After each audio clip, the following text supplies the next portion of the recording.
பெஞ்சல் புயலினால் கடுமையான பாதிப்பை சந்தித்த விழுப்புரத்தில் பள்ளி கல்லூரிகளுக்கு கடந்த 10 நாட்களாக விடுமுறை அளிக்கப்பட்டிருந்தது. இந்நிலையில் 10 நாட்களுக்கு பிறகு இன்று பள்ளிகள் திறக்கப்பட்டுள்ளதை அண்மை செய்தியாக பார்த்துக் கொண்டிருக்கிறோம்.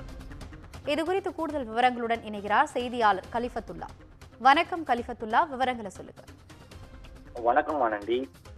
வங்கக்கடலில் ஏற்பட்ட பெஞ்சல் புயல் கடந்த 30ஆம் தேதி கரையை கடந்த போது விழுப்புரம் மாவட்டத்தையே புரட்டி போடும் அளவிற்கு சூறாவளி காற்றுடன் அதி கனமழை கொட்டி தீர்த்தது. வரலாறு காணாத வகையில் தொடர்ந்து பெய்த அதி கனமழையின் காரணமாக பல்வேறு இடங்களிலும் வெள்ளப்பெருக்கு ஏற்பட்டது.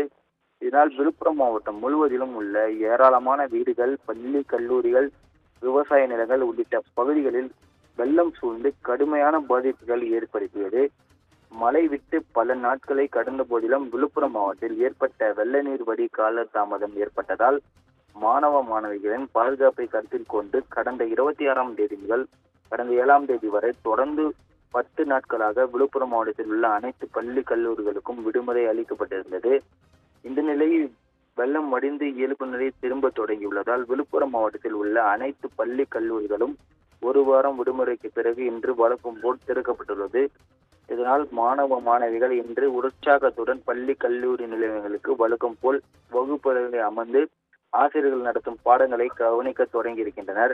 இதனிடையே வெள்ளத்தால் கடுமையாக சேதமடைந்த திருவெண்ணூர் அரசு மகளிர் மேல்நிலை பற்று மற்றும் 6 அரசு தொடங்க பள்ளிகள் என 7 அரசு பள்ளிகளில் தொடர்ந்து சீரமைப்பு மற்றும் தூய்மை பணிகள் நடைபெற்று வருவதால் அந்த 7 பள்ளிகளுக்கு மட்டும் மறு அறிவிப்பு வரை விடுமுறை அளிக்கப்பட்டுள்ளது. ஆனந்தி, விவரங்களுக்கு நன்றி கலிஃபத்துல்லா.